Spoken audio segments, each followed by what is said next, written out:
so we are, as I said, what Alexandra Musavizadeh and I did, and Alexandra, I think, is there. Morning, Alexandra. Good morning. What we've tried to do with the Responsibility 100 Index is two things at the same time. One is measure what's there, but also in the process of measuring what's there, begin to understand the data that's not. And what I mean by that is some data that's patchy, some data that literally doesn't exist, and some data that you might think is misrepresentative. And so what you're seeing is an index that's iterative, and intentionally so, because part of the process is intended to encourage businesses and companies and us as consumers to understand better what companies' impacts are and where they can improve them. And so in the next 20 minutes, Alexandra Musavizadeh, my colleague, Alexi Mostras, and Luke Bedermer, the three who, if you like, are in the engine room, are going to take us into that engine room and explain how crunching the data works. So Alexandra, why don't you start the befuddling business of explaining how the index works and where we've got to? And if you want to talk to some of the slides, if that's helpful, feel free to do that. Yeah, thank you, James. I'm going to pull you into the engine room for a little bit, as you say. It's as you say, it's iterative.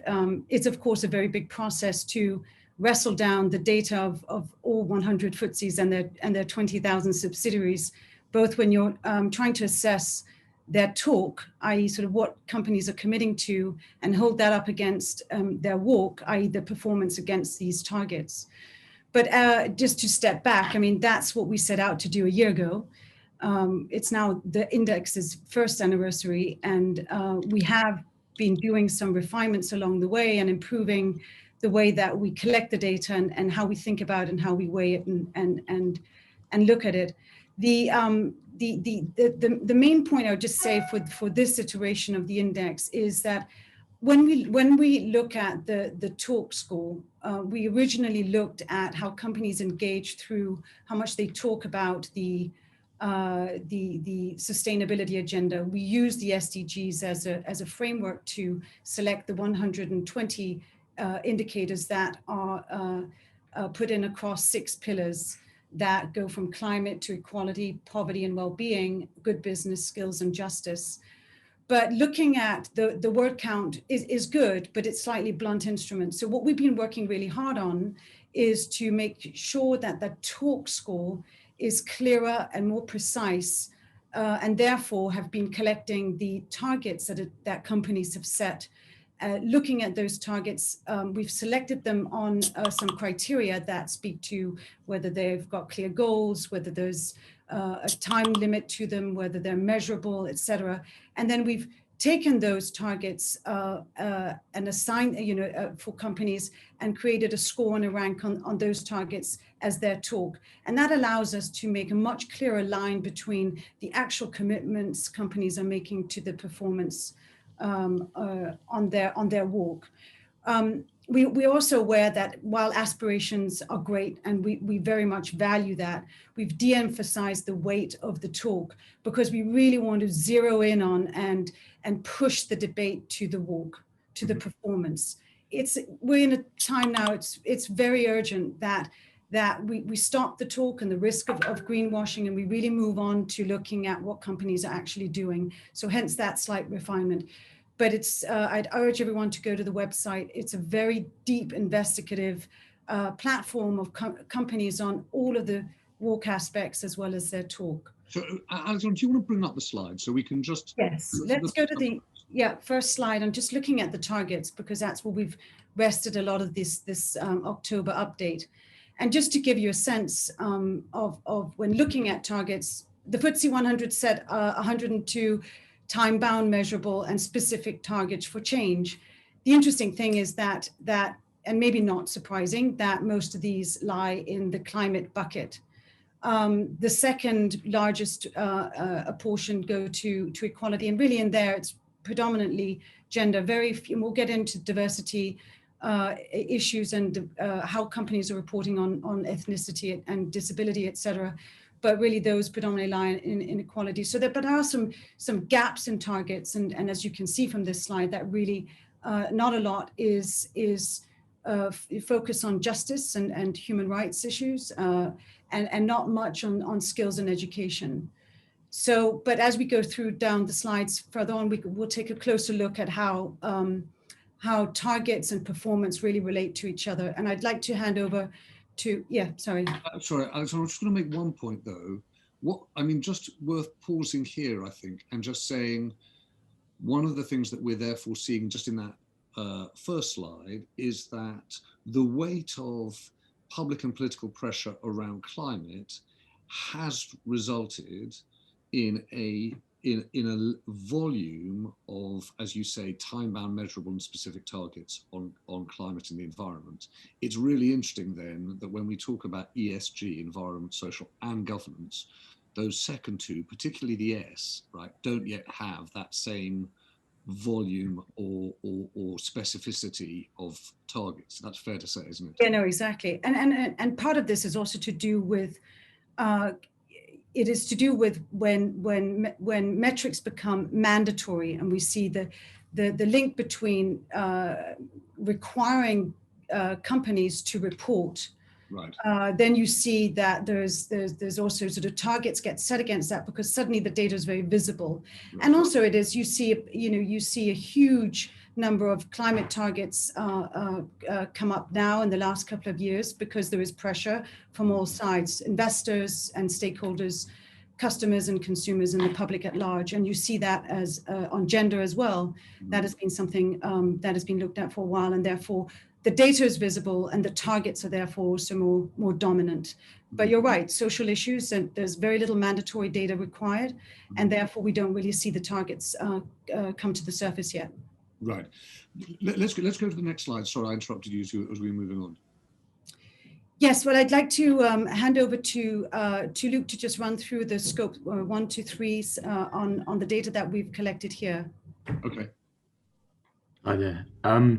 Yeah, so this is really a bit of a drill down into part of what we found when we started to look at the target setting in comparison to the activities of the companies. And just to explain, this graphic is showing the top 5 emitters on the FTSE 100, and that's emissions in terms of a combination of scope 1, 2, and 3 CO2 equivalent.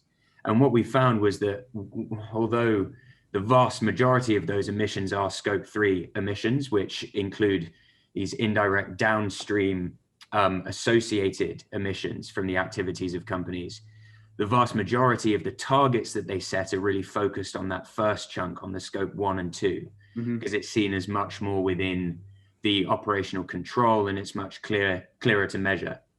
Sorry to interrupt you just a second. I know it's very fashionable these days to make sure that you're focused on scope 3 emissions. I'm not sure I actually know what the differences are between scope 1, scope 2 and scope 3. Yeah, so just to explain very briefly, the scope 1 emissions are direct, so they're from the company-owned controlled resources. So they're the ones that the company's activities directly emit into the atmosphere. Scope 2 emissions are indirect, in that they are the emissions that come from generating the energy that the company uses. So they may be the emissions that the utility provider that company uses, or the providers that they use emit. And finally, these scope 3 emissions are the ones that are a consequence of the supply chain of the company, or of the travel requirements that their staff have, as well as the some of the portfolio investments that they make. So you can kind of imagine the emissions getting further away from the company in terms of the value chain, either up or down. But they're still, everybody should argue, a consequence of that company's actions, is the way that we're looking at it. Okay. Okay, thank you. All right. So where do we go next? We don't have to dwell on this one for too long, but a big part of the analysis that we did of targets did look at the Science-Based Targets initiative. And for people who are sort of in this sector, there's an ongoing debate about the value of corporate goal and target setting, purely because, like we're arguing with the removal of the torque from the ranking of the index, torque is relatively cheap. It doesn't cost a company very much in terms of procedural commitment to set a target. But in the case of science-based targets, which is an independently verified third-party initiative that check the data and the validity of targets based on climate, maybe we're really saying that there is a bit more of an investment going into achieving these science-based targets, these verified targets. And this graphic just shows how many of the companies have done so and how many are on the way to doing so. Right, and quite a lot haven't started. Well, yeah, the idea that most haven't started is a bit more complicated than it seems, because some large energy companies, BP, for example, have not set a science-based target. And the reason for that, we suspect, is that their sustainability department alone is larger than the Science-Based Targets Initiative itself. So they may have an incentive or desire to keep that stuff to themselves. And it was interesting to hear Alan talking about data sharing in the previous session, mostly because BP in this case might not want to share the emissions data that would go into having their targets verified by science-based targets. So there's a lot going on below the surface of this data, I think. And can I ask you, I don't know whether Luke or Alexandra, how you want to divide the answer to this question. When we started this, the thing we hit upon was what we call the good miner problem, right? And I suppose it's flashed up in these two screens, what you just said now, Luke, about BP and what the BHP numbers say, given that that is a miner, which is, you know, it's all very well if you're a tech company or a TV company or even a fast-moving consumer goods company, your capacity to deal with some of these problems is fundamentally different than if you are an energy business or a natural resources business. But of course, some of the biggest and most important changes, particularly on the climate front, and as it happens a lot on the human rights and justice front too, are going to be delivered by transformations in the conduct of energy natural resources companies. So how do we make sure that those companies' changes, the direction of their travel, is captured in the index rather than just the overall footprint of the business?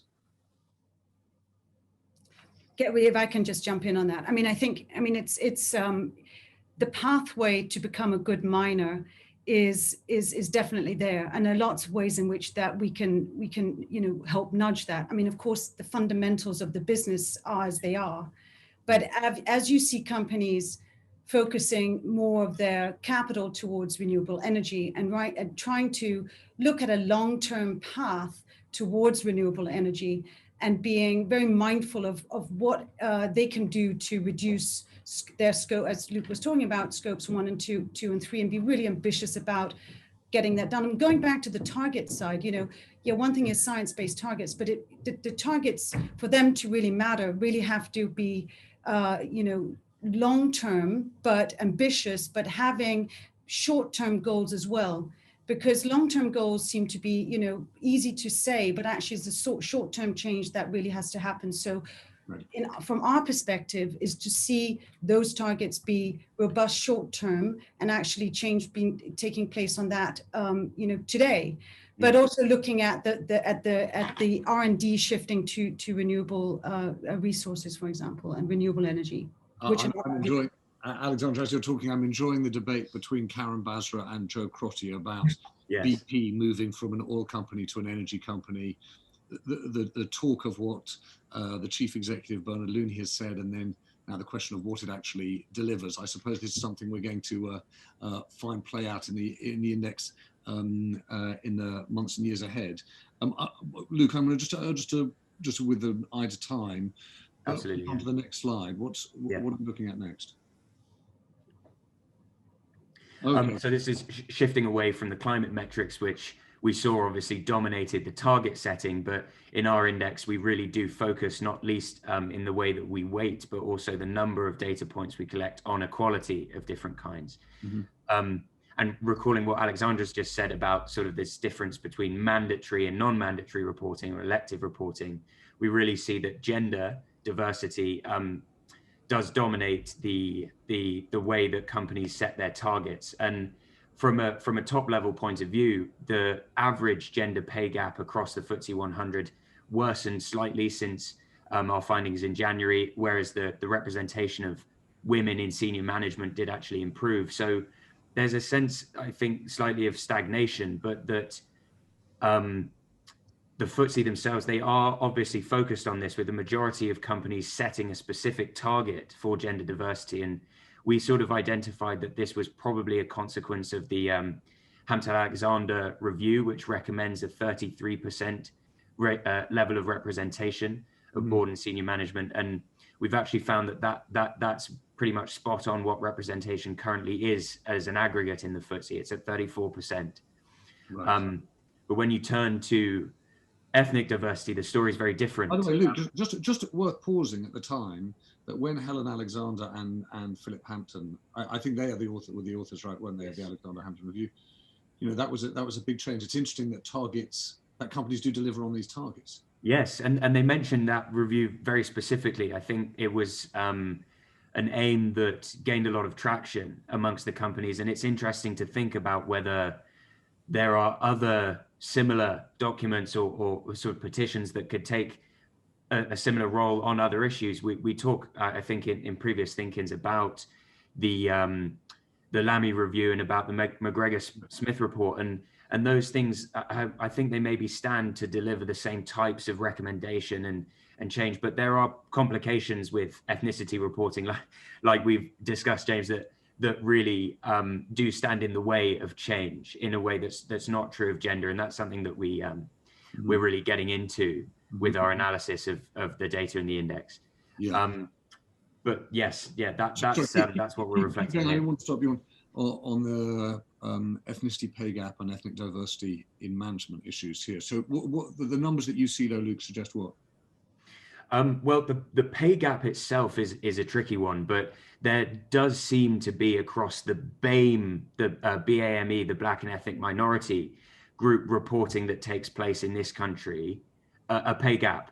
And that pay gap does narrow slightly when you aim to adjust for pay affecting characteristics, things like marital status, disability status, health, address. But that key fact that is that ethnicity does affect pay in this country, and I think that these companies and others outside of the FTSE 100 do have a role to play in looking more carefully at this problem, understanding if it is one for their organization, and then perhaps aiming to address it in the same way that they're now really looking to address this gender diversity issue. And doing that in a similarly tenacious way. What's the data like on disability? Very scarce in most cases. The majority of the indicators that we include in the index, because we want to incentivize their capture and reporting, don't get reported on.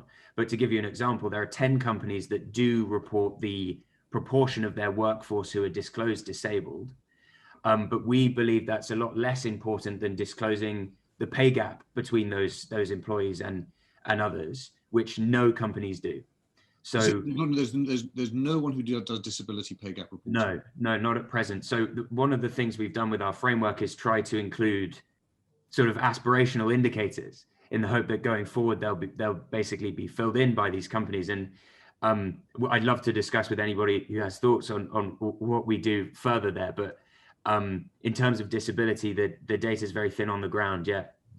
So I'm just going to flag up a couple of things that people are saying in the chat just as we go on. One is Kirsty. I'm going to call you Kirsty because I don't know your surname, but Kirsty C makes this point, I think, to us, which is really valuable, which is don't reinvent the wheel. See where you can use some of the data that's available. And Luke, I don't know. I mean, obviously, one of the sort of principles we had when we started this was that we wouldn't try and do it all ourselves. So do you want to just talk about the other sources we're working with? For example, Kirsty here mentions on the disability data front that the Business Disability Forum have published analysis on this. Collins, hello, Kirsty Collins. Yeah, absolutely. So as you mentioned, we did set out to base this index on publicly available data, i.e. to reflect something that an ordinary person should and could go out and know about these companies, and then to present it in a way that made it comparable and more comprehensive. But so we do use a lot of third-party sources, the majority of which are signatory registers. I mentioned a couple, the CDP across climate and WISE, the Women in Science and Engineering. And if anybody does have a recommendation as to a third-party source that they think would be reflective of something that's significant here, we'd love to review it. There are a bunch that I do not know off the top of my head that we are still looking at. Well, Joe, one thing I was just going to say on that front too is one of the things. Oh, hello. One of the things that we do is obviously collect all of the comments that are made in the chat in the course of the day and try to use those to feed into all of our journalism, but specifically around the index. So I'm struck, for example, Rachel Melson has made this, I think, really interesting, I would argue, really powerful point about, do we have a mortality figure? Is there mortality data? What's the impact of companies on deaths? And she's pointing particularly to tobacco companies. Alexandra, before we get to the final slide, I did just want to put this back to you. There are 2 points that come up in a thread here. One is data that we're missing, the Rachel's point, and then Mark Elliott makes a point, which is companies we're missing. So the FTSE 100 obviously has literally millions of employees around the world, but more people work for small and medium-sized enterprises, more and more people work for private companies. So Alexandra, do you just want to touch on that, both the companies we may be missing and the data we may be missing? Yeah, no, and thank you, James. I just, if I may, just touch on the mortality point, because it's a very good one. When we first released the index, we got some comments on whether at all British American tobacco should be in the index, because in and of itself it was creating a lot of harm, and therefore it didn't even, shouldn't be ranked in the 100. We're measuring the FTSE and we're measuring all the companies that are on the FTSE, but a very good point was made to us about whether we could hold a mortality index alongside the companies and looking at sort of the harm from that perspective, and maybe create some sort of a threshold in the index that took that into account, which is something that we've been looking at and thinking about. Mm-hmm. Now, in terms of the companies that are missing, look, we set out to measure first the FTSE 100 because they are big companies that we thought were the ones that were the first port of call in terms of holding the sort of corporate UK to account on trying to deliver on the sort of broader SDGs and sustainability agenda. Mm. The ambition definitely is to expand this index and do it soon, hopefully to the 250, to the 350, et cetera. Yeah. So while we've started here to really set the framework and the methodology and kick the tires on that, we really do plan to expand that. Okay. I'm just going to push, just because I've got an eye to time, Alexandra, just to the fifth and final slide. Yeah. What are we looking at? Okay. Well, this is really looking at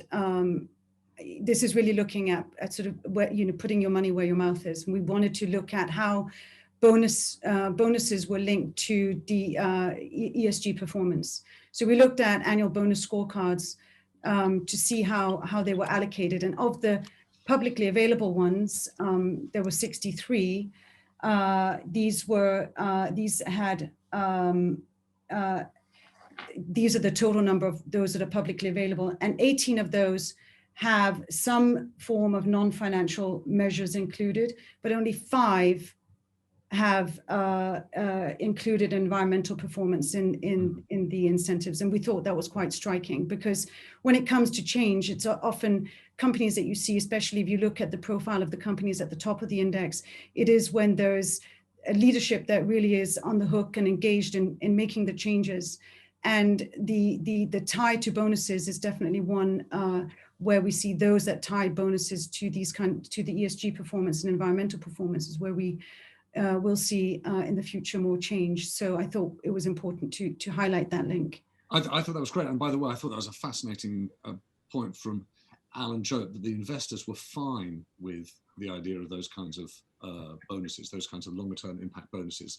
I'm gonna bring this to a close. I didn't know, Alexi, whether or not you just wanted to make us think about the link between what we're doing here in our in the indexes and the process and the journalism that comes from it, and if there are any things that we should think about, because none of this is always as clear and straightforward as we might like it to be.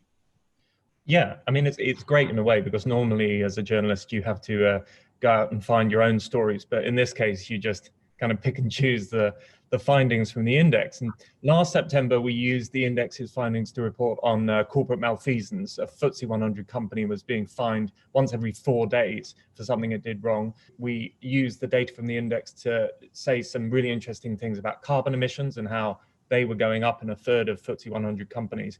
I think from the data that we've got in this release, the thing that stands out for me anyway, initially from an editorial perspective, is this scope 3 emission idea.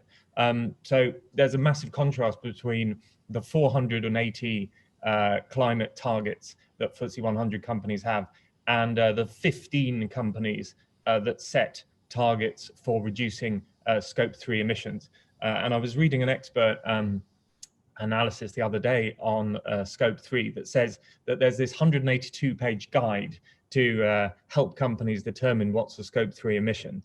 And it quotes, offers so much scope for discretion and ambiguity that companies can more or less mark their emissions to model or even refuse to disclose them at all. So I think it would be fascinating if anyone on the call had any idea about whether scope 3 emission reporting was being manipulated or whether there are any flaws in that framework, and then maybe we could drill in further to that issue.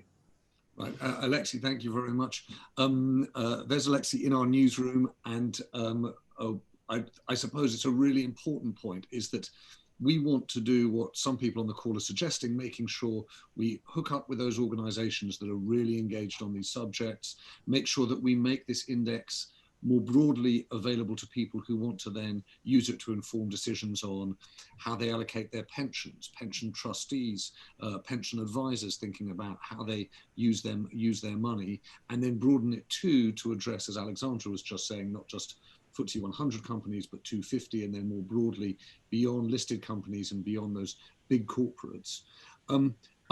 I'm really encouraged too, just as a journalist, to see what Alexi just talked about, the way in which the data kicks into reporting. So when I grew up at the FT, what you would do is you get your story, then you go and speak to the stats team and say, could you get me a graph that would illustrate my story? We're trying to do things the other way around. You get the data and then you think, aha, there's a story. And if you've seen this week in the SenseMaker emails, if you're a member of Tortoise, you'll get these SenseMaker emails and you'll see actually what the data has shown us and prompted Luke Bedimer to do in terms of, you know, methane emissions, and what Ellen Halliday has done in terms of the Rio Tinto story and Aboriginal sites in Australia. I hope that we can do more of that, and I just wanted to conclude this session by really calling on everyone who's on this call to say this is a collaborative effort. We started it doing something unusual in journalism, which was, rather than come out of the blocks with a ta-da, here's our index, we actually came out with a beta index and spent 3 months developing and working through the data. We want to do more of that. So that's the reason for having this session, that, if you like, shows some of our workings. I have to tell you, it's just a fraction of them, but I hope it gives a sense of what we're trying to do and the spirit in which we're trying to do it. We'll wind this bit, if you like, up. We'll send Alexandra and Alexi and Luke back into the engine room, and thank you each of you. We'll take a 5-minute break, and then at 10:15 my colleague Liz Mosley is, I hope, going to do what is sorely needed in this country, is to take a slogan, Build Back Better, and work out whether it's just that, just a slogan, or whether it might actually be a plan for a different way of shaping the economy. Take a break for 5 minutes and we'll see you at 10:15. Thanks so much.